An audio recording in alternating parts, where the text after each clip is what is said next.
3. Praise the Lord! Magandang hapon po sa bawat isa na sumusubaybay po ng FB page ng Jael Olongapo Zambales. Napakabuti ng ating Diyos. Amen! Maraming salamat sapagkat ang ating Diyos ay tunay na hindi siya nakalimot sa atin. Sa 3 buwang mahigit na tayo po ay naka-quarantine, our God never fails us. Tunay na ang kanyang pag-ibig sa atin ay gayon na lamang inaabot niya ang bawat isa.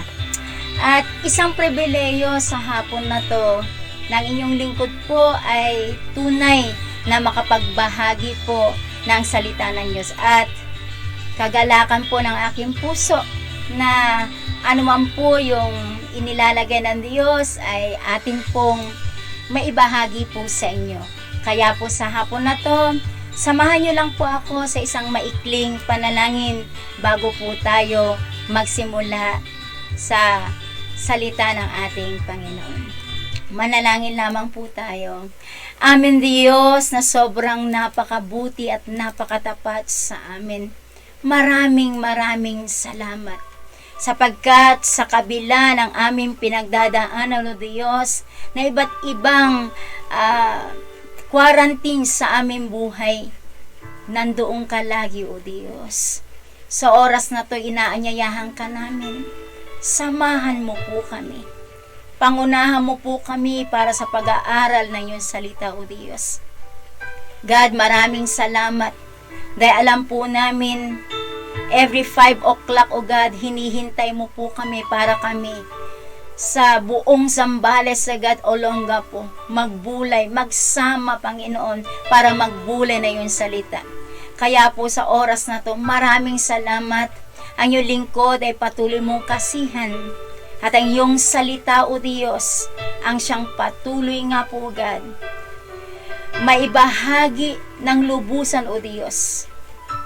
Panginoon, maraming salamat sa iyong gagawin sa aming kalagitnaan.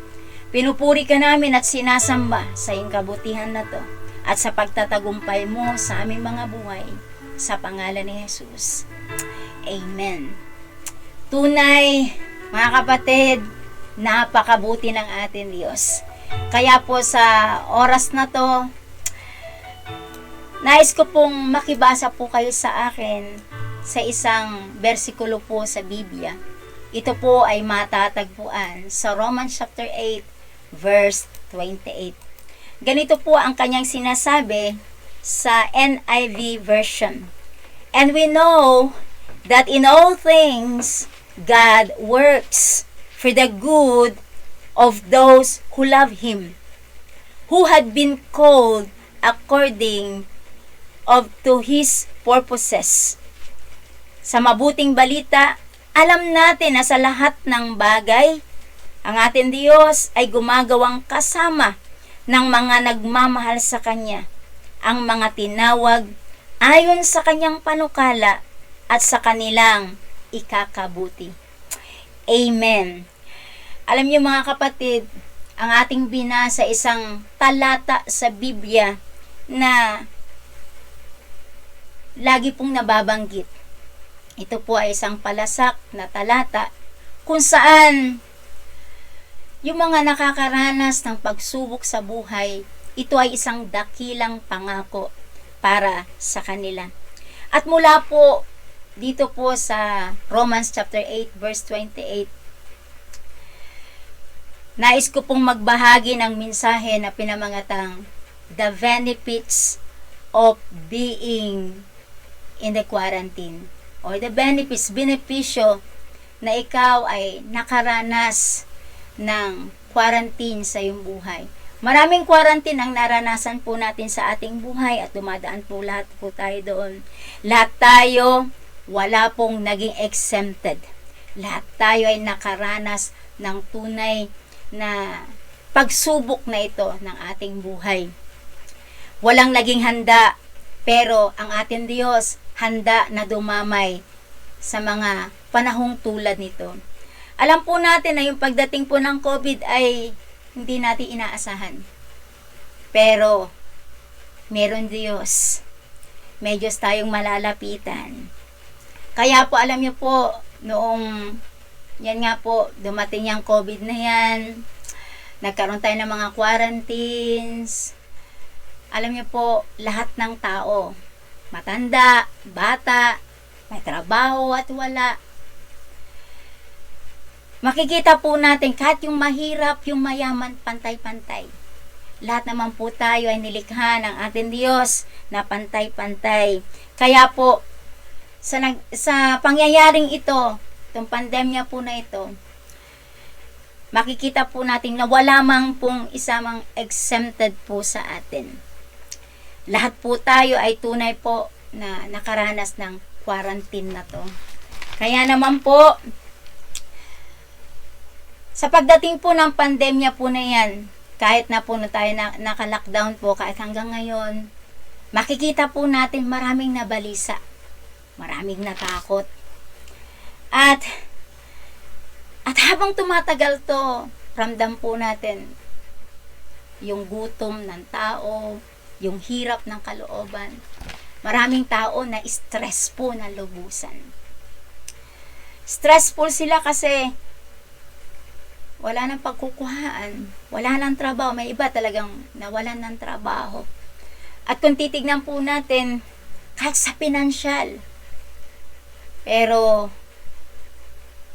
yung ibinabang stay at home ay isang napakalaking pagsubok, lalo na sa hindi po nakasanayan na naglalagi sa bahay.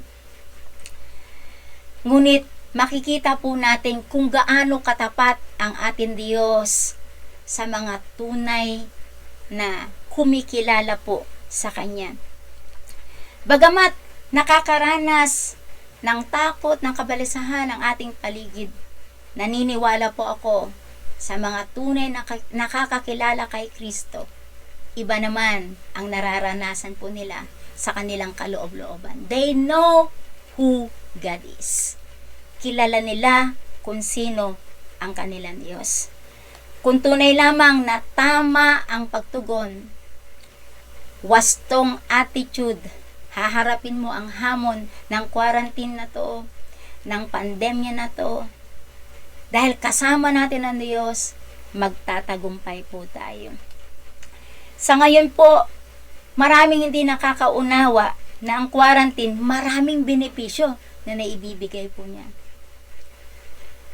Sa amin na nga lang po, syempre, banding ng pamilya. Lagi po noon, nasa labas, pero ngayon, ang ganda po ng ginagawa ng Diyos sa bawat pamilya. Yung hindi mo dating nagagawa, ipagluto sila, maglinis, lahat ngayon nagagawa natin. Bakit? Kasi nasa loob tayo ng bahay.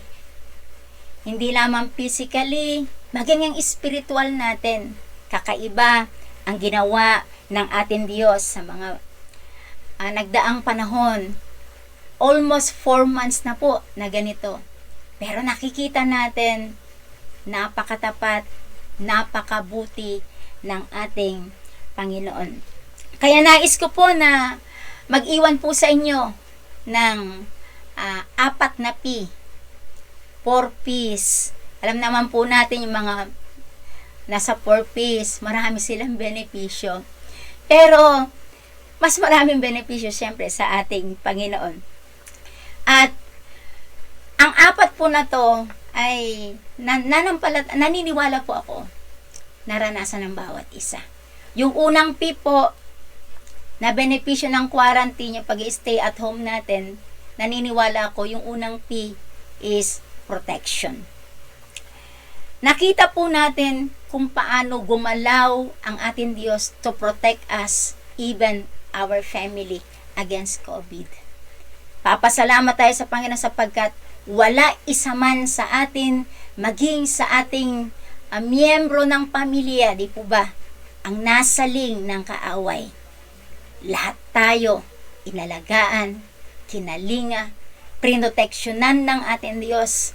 At syempre, habang nagpapasakop tayo sa kalooban ng ating Panginoon, habang sumusunod naman tayo sa ibinaba ng ating gobyerno. Nandoon, nakikita natin na bagamat mahirap sa ating mag-stay at home, ngunit higit na nararanasan natin gaano kabuti ang ating Diyos. He always protect us.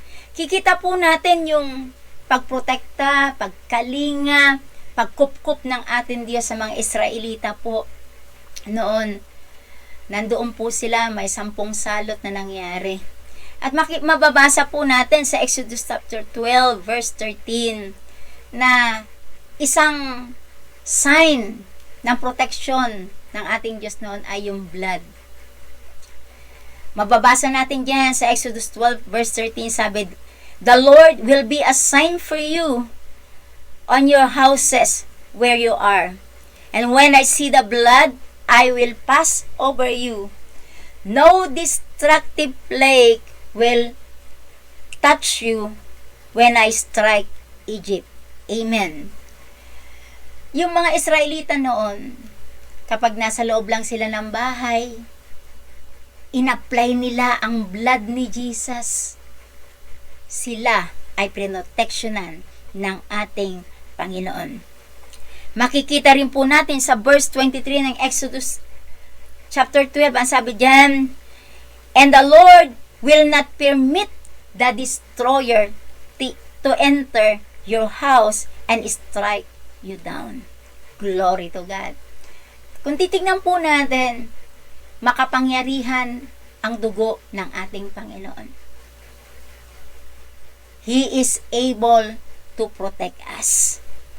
Hindi niya hahayaan pahihintulutan na tayo po ay masaling ng kaaway. At yan ang pangako ng ating Panginoon. Na bagamat mahigit 3 buwan, mag-4 na buwan na po, na tayo po ay nasa quarantine, God is our great refuge and strength and help. Di po ba? Kikita natin yan sa Psalm 46 verse 1. That our God is our refuge, our God is our strength, and our ever-present help in times of trouble. Makikita rin po natin na itong ating Diyos ay kaya niya tayong iligtas, ingatan, kalingain. God is able to take care us. At talaga nagpapasalamat tayo sapagkat ang ating Diyos ay kinalinga nga po niya lahat ng mga anak po niya. Na walang isa man sa atin ang nagkasakit. Tayo po ay iniligtas po niya.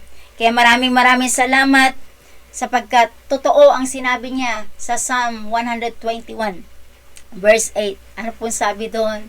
The Lord will watch over your coming, even your going out. Sa Psalm 121 din nakalagay diyan, the Lord is watching over us. He will never sleep nor slumber. Napakabait ng ating Diyos. Hindi siya natutulog para sa atin. Siya laging nagbabantay at handang magtanggol at magprotekta po sa atin. Kaya purihin ang ating Diyos. Unang benepisyo po, na bagamat nasa quarantine tayo, bagamat may pandemya, protektado tayo ng ating Diyos. Sagot tayo ng ating Panginoon. Pangalawa po na P is provisions. Hindi talagang for more than 3 months of quarantine, nanatili tayo sa buhay na pagkalinga at provision ng ating Panginoon. Hindi nagkulang ang ating Diyos. Amen po ba? Hindi kailanman siya nagkulang. Sino po ba dito ang pinagkulang ng Diyos? Yung iba nga po diyan, may semi-groceries na po, nakaipon sa dami ng pagpapala. At kung titignan po natin sa mga nagdaan ng ating buhay, naalala ko lang ang buhay po ni Elijah po noon sa 1 Kings chapter 17 verses 2 to 6. Nung sinabihan siya ng Lord, pumunta ka sa Kirit, sabi niya, Kirit Ravine, sabi niya, mag-stay ka doon, iinom ka sa brook, sabi niya, sa sapa. Pero ang pagkain mo, ibibigay ko umaga, gabi. There is bread, there is meat. Sinong ginamit? Ang ginamit ay uwak. Ang Diyos, ang dami niyang kaparaanan para tayo abutin sa pangangailangan po natin. Kaya nga po sa nagdaang quarantine, mga quarantine ng buhay natin, sa nagdaang 3 buwang mahigit, ako masasabi ko po, never na nagpabaya ang Diyos sa amin. Kung pagkain, kasi yan ang wino-worry po ngayon, yan ang balisang-balisa ang mga tao dyan, walang makain po eh. Diba? Yung gutom. Pero alam nyo po, kung magtitiwala lang tayo sa Panginoon, talagang food is overflowing sa Diyos. Noong sinabi po ni Pablo sa Philippians chapter 4 verse 19 na, My God shall supply all your needs. Kung titignan niyo po, sa ating panahon, may katotohanan po to. Hindi lamang some of our needs ang ibinibigay ng ating Diyos, kung hindi all of our needs. Kaya po, saan pa po tayo? Kung pagkain, sagana po tayo. Financially naman po, amazingly, itong ating Diyos, talagang He provides. Kaya kung titignan po natin,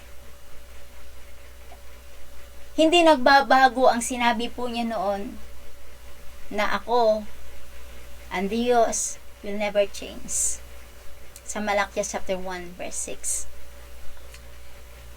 At naalala ko rin ang sabi ng Psalm 37 verse 19 na in times of famine, kung may hirap man, may gutom man na nararanasan ng mga tao, ikaw na anak ng Diyos, sabi niya ganyan, ikaw na nagtitiwala at umaasa sa Diyos, ang sabi ng ating Panginoon, you will enjoy plenty. Sagana ka. Hindi ka pababayaan ng ating Panginoon. Kaya po sa mga araw-araw na ginawa ng ating Diyos, masasabi kong miraculously, amazingly, ang ating Diyos, provider, supplier. Kaya nga po naalala ko po yung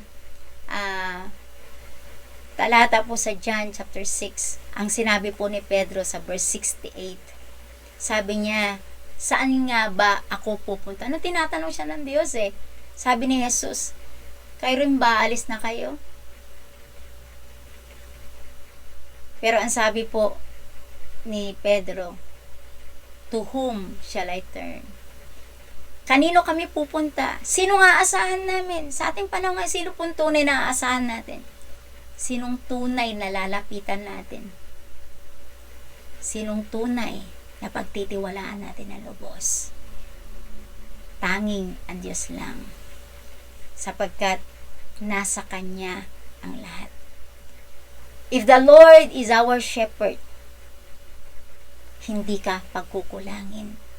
Psalm 23 verse 1. Bagos, pahihimlayin ka sa mainam na pastulan. Ang ating Diyos, ang kanyang mga pangako noon, hanggang ngayon, ginagawa po.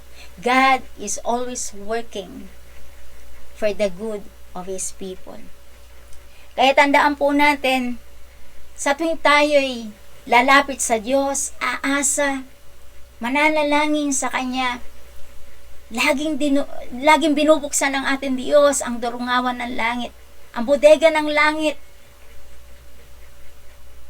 Gumagawa siya ng himala para matugunan ang lahat ng mga pangangailangan mo. Kaya po, hindi po kalugihan ang magtiwala sa Diyos. Ang umasa at tunay na maglingkod sa Kanya. Bagkus, ito po ay isang pakinabang.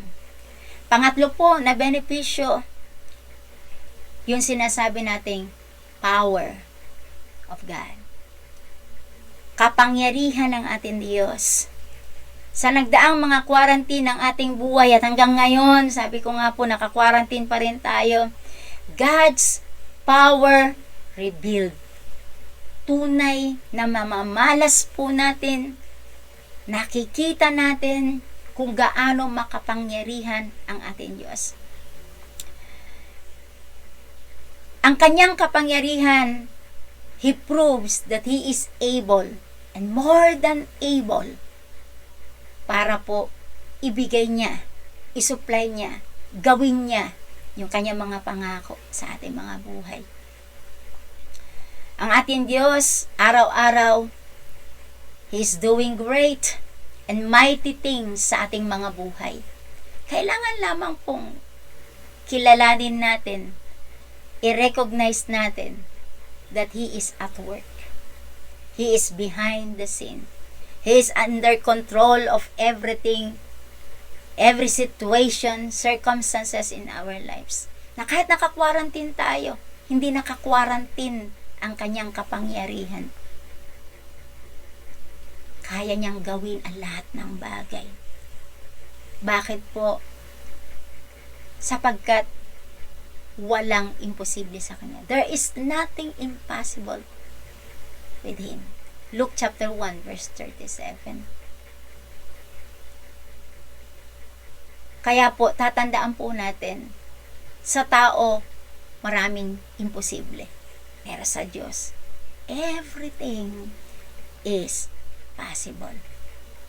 At ganun din naman, syempre, everything is possible for those who believes. Mark chapter 9 verse 23. Kung magtitiwala ka ng lubusan sa Panginoon, I believe He is able upang ikaw ay abutin sa pinagdadaanan mo, sa problema mo. Maaring stressful ka na, pero i-unload mo lang yan sa Diyos. Iiyak mo lang yan sa Panginoon. Ilapit mo lang ang puso, ibukas mo lang ang puso mo sa Panginoon. Nasa Kanya ang tunay na solusyon. Sabi nga ng Ephesians chapter 3 verse 20, Now to Him who is able to do immeasurably more than all we ask or imagine, and according to His power that is at work within us. Yung Diyos na kumikilos sa buhay ko, siya rin yung Diyos na kumikilos sa buhay mo. Manampalataya ka lang. Manampalataya ka lang. Sapagkat walang imposible sa ating Diyos. At yung pananampalataya mo, ang siyang patuloy na magdadala sa iyo para maranasan ang kaluwalhatian ng ating Diyos. Naalala ko ang sabi ni Jesus kay Martha sa John 11:40. Martha, Martha, if only you believe, you will see the glory of God. Kung magtitiwala tayo, mananampalataya lamang tayo na lubusan sa Diyos, nakakasiguro tayo, we will see the power of God at work. Naalala ko rin po, alam niyo po, yung pong sinasabi ng Isaiah 43 verse 2. Sabi niya, pag ikaw ay dumaan sa karagatan ng pagsubok, paraphrasing po, sasamahan kita. Sabi po niya, hindi ka madadaig ng mga suliranin. Dumaan ka man sa apoy ng pagsubok, di ka maano. Hindi ka maibubuwal ng mabibigat na pagsubok. Amen po ba? Hindi ka maibubuwal ng COVID. Hindi ka madadaig ng pandemya na to. Only believe. Have faith in our God. At araw-araw nga po, patuloy na tumataas ang level ng kapangyarihan ng ating Diyos sa ating mga buhay. At itong pandemya po na to ng ating na nararanasan po natin, itong quarantine na to na staying at home, isang pribileyo rin po sa atin para maglingkod sa ating pamilya. Kahit po sa ating mga nasa surroundings. Kaya tandaan po natin, sapat ang kapangyarihan ng Diyos para abutin tayo.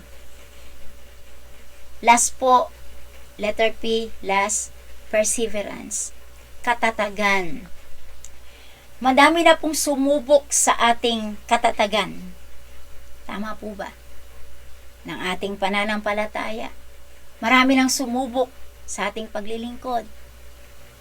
Iba't ibang klase ng pagsubok. Mukha ng pagsubok o bigat ng problema na dumating sa ating buhay. Ngunit, tunay nagpapasalamat tayo sa Diyos sapagkat pinatibay niya tayo, pinatatag, hindi niya tayo pinabayaan. Hinawakan niya na mahigpit ang ating mga kamay. Siya yung ating support. At tunay na bagamat may COVID, syempre po, sa buhay pa rin po natin dahil malapit ang ating Diyos sa atin. Kasi lapit lang ng isang panalangin. Anumang pagsubok, mapagtatagumpayan mo po yan. Sabi ng 1 Corinthians chapter 10 verse 13, wala pang pagsubok na dumating sa inyo na dinanas ng lahat ng tao. Tapat ang ating Diyos. At hindi niya ipapahintulot na kayang subukin ng higit sa inyong makakaya. Sa halip, pagdating ng pagsubok, bibigyan niya kayo ng lakas upang mapagtagumpayan. Iyon. Sabi rin po ng 1 Peter chapter 1 verse 7, ang ginto na nasisira ay pinararaan sa apoy upang malaman kung talagang dalisay. Gayon din naman, ang inyong pananampalataya na higit kaysa ginto ay ipinararaan sa pagsubok upang malaman kung talagang tapat. Sabi rin ni Job 23 verse 10, when He has tested me, I will comfort as a gold. Sa akin pong pagwawakas, remember that we are called according to His purpose. Let us face this quarantine with joy. Let us fight COVID with faith. Sapagkat hindi nagplano ang Diyos ng ating pagkatalo. He plans for our good and best. So receive these benefits of God today. God bless po. Manalangin po tayo sa oras po na to. Hallelujah. Nagpapasalamat kami amin Diyos. Sapagkat sa kabila ng mga pagsubok na ito, sa kabila ng pandemya, we believe there are benefits. Kung tama lang ang aming pagtugon, kung haharapin lamang namin ng may pananampalataya, kung magpapatuloy lamang kami na may kagalakan, mapagtatagumpayan namin lahat sapagkat kasama ka namin. Patatagin mo ang aking mga kapatid na nanghihina ang kalooban. Palakasin mo ang kanilang pananampalataya. Kung may nalulungkot o Diyos, palitan mo ng kagalakan. Kung may nababalisa, palitan mo ng kapayapaan. Kung may pangangailangan siya o God, Lord, abutin mo. Abutin mo siya ng iyong kapangyarihan. Ibuhos mo ang masaganang biyaya mo sa bawat mga anak mo na nangangailangan sa oras na ito. Panginoon, we claim by faith. We have protection day after day. We have that provisions day after day. Every day of our lives, God. Nararanasan po namin ang iyong kapangyarihan. Lord, pinatatatag mo ang aming pananampalataya. Maraming salamat sa lahat ng pagsubok na to. Maraming salamat na sa kabila ng pagsubok na to, nakita namin kung gaano kakabuti, katapat, kadakila. Maraming salamat, O Diyos.